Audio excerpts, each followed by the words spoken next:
നമസ്കാരം.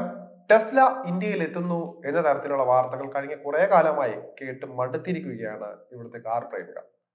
അങ്ങനെ ഇരിക്കെയാണ് നമ്മുടെ പ്രധാനമന്ത്രി മോദിയും ടെസ്ല തലവൻ കൂടിയായ ഇലോൺ മസ്കും തമ്മിൽ അമേരിക്കയിൽ ഒരു കൂടിക്കാഴ്ച നടത്തുന്നത്.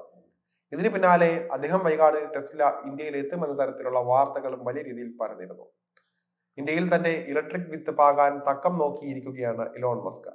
ഇതിനിടയിലാണ് മോദിയുമായുള്ള കൂടിക്കാഴ്ച. നേരത്തെ രാജ്യം ആവശ്യപ്പെട്ടത് നല്ലോണം ടാക്സ് ഒക്കെ അടച്ചാലേ ടെസ്ല ഇന്ത്യയിൽ കൊണ്ടുവരാൻ പറ്റൂ എന്നായിരുന്നു.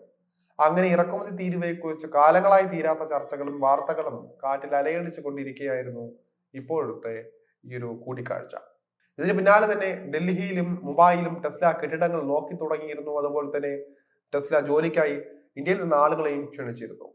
മുംബൈയിൽ തൊഴിലവസരങ്ങൾ ഉണ്ട് എന്ന പരസ്യവുമായിരുന്നു ടെസ്ല നൽകിയിരുന്നത്. എന്തായാലും ഈ ഒരു സംഭവങ്ങൾക്ക് ശേഷം, അതായത് നിർണായകമായ മോദി കൂടിക്കാഴ്ചയ്ക്ക് ശേഷം US president Donald Trump Elon മസ്കിന് ഒരു മുന്നറിയിപ്പ് നൽകുകയായിരുന്നു. കാര്യം വേറെ ഒന്നുമല്ല, ഇറക്കുമതി തീരുവയുടെ കാര്യത്തിൽ ഒരു തീരുമാനമാകാതെ ടെസ്ല ഇന്ത്യയിൽ എത്തിച്ചാൽ നിങ്ങളുടെ ബിസിനസ്സിനെ അത് വലിയ രീതിയിൽ ബാധിക്കും, അല്ലെങ്കിൽ ദോഷകരമായി മാറുമെന്നും ടാക്സ് കൂടുതലായതുകൊണ്ട് സ്വാഭാവികമായും വാഹനത്തിനും വില കൂടുതലായിരിക്കുമെന്നും ഓർമ്മിപ്പിക്കുകയായിരുന്നു. അത് ഇന്ത്യൻ മാർക്കറ്റിൽ വിജയിച്ചില്ല എങ്കിൽ വലിയ നഷ്ടമായിരിക്കും മസ്കയെ കാത്തിരിക്കുന്നതെന്നാണ് ട്രംപ് പറഞ്ഞിരിക്കുന്നത്. കഴിഞ്ഞ വർഷം മാർച്ചിൽ കേന്ദ്ര ഗവൺമെന്റിന്റെ ഭാഗത്തു നിന്നുണ്ടായ തീരുമാനത്തിന്റെ കാതൽ വിദേശ വാഹന നിർമ്മാണ കമ്പനി രാജ്യത്ത് കുറഞ്ഞത് 4143 കോടി രൂപയോളം നിക്ഷേപിക്കണം എന്നതായിരുന്നു. അതോടൊപ്പം തന്നെ പ്രാദേശികമായി 25% ഉപയോഗിച്ച് EVകൾക്കായി പ്രാദേശിക നിർമ്മാണം സ്ഥാപിക്കാൻ 3 വർഷം അനുവദിക്കുകയും ചെയ്യും. 15% കുറഞ്ഞ ഇറക്കുമതി തീരുവയിൽ പ്രതിവർഷം 8000 EVകൾ ഇറക്കുമതി ചെയ്യാൻ കേന്ദ്രം അനുവദിക്കുകയും ചെയ്യും. ടെസ്ലയ്ക്കപ്പുറം ആഗോള വാഹന നിർമ്മാതാക്കൾക്ക് ലോകത്തെ ഏറ്റവും വലിയ മൂന്നാമത്തെ കാർ വിപണിയിലേക്ക് രംഗപ്രവേശനം ചെയ്യാനും ഇതുവഴി സാധിക്കും. മൊത്തം കാർ വിൽപ്പനയുടെ 2% മാത്രമാണ് ഇവിടെ EV വിൽപ്പന.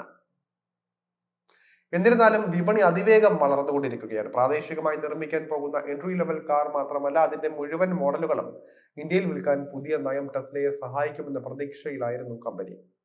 മറ്റ് രാജ്യങ്ങളും EV നിർമ്മാണ പ്രതിബദ്ധത വർദ്ധിപ്പിക്കുന്നതിന് സമാനമായ നടപടികൾ സ്വീകരിച്ചിട്ടുണ്ട്. ഉദാഹരണത്തിന് ഇന്തോനേഷ്യ EV നിർമ്മാതാക്കളെ രാജ്യത്ത് നിക്ഷേപത്തിനായി ആകർഷിക്കാൻ ഇറക്കുമതി തീരുവ 50% നിന്ന് 0% കുറയ്ക്കാമെന്നും വാഗ്ദാനം ചെയ്തിരുന്നു.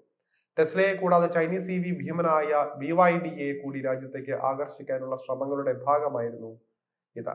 എന്തായാലും ഇപ്പോൾ നിർണായകമായ ചർച്ചകൾ നടന്നുകൊണ്ടിരിക്കുകയാണ്. ടെസ്ല എത്തും? ഇന്ത്യൻ കാർ പ്രേമികൾ തന്നെ ആകാംക്ഷാപൂർവ്വം കാത്തിരിക്കുകയാണ്. അതുകൊണ്ട് തന്നെ മോദി മസ്ക് കൂടിക്കാഴ്ചയെ വളരെ വിലയേറിയതായിട്ടാണ് ഇവിടുത്തെ കാർ പ്രേമികൾ കണ്ടിരുന്നത്. ഇതിന്റെ ബാക്കി പത്രം എന്താകുമെന്ന ചർച്ചകൾ ഇപ്പോൾ തുടങ്ങിക്കഴിഞ്ഞു. എന്തായാലും പുതിയ ആളുകളെ ക്ഷണിച്ചിട്ടുണ്ട്. അതുപോലെ തന്നെ യൂണിറ്റുകൾ നിർമ്മിക്കാനുള്ള സ്ഥലം കണ്ടെത്തി വച്ചിട്ടുണ്ട് എന്നതൊക്കെ തന്നെ ടെസ്ല അധികം വൈകാതെ തന്നെ രാജ്യത്ത് എത്തുമെന്ന സൂചനകളാണ് നൽകിക്കൊണ്ടിരിക്കുന്നത്. എന്തായാലും കാത്തിരിക്കാം ടെസ്ല ഇന്ത്യൻ നിരത്തുകളിൽ ചീറിപ്പായുന്നതിനായി.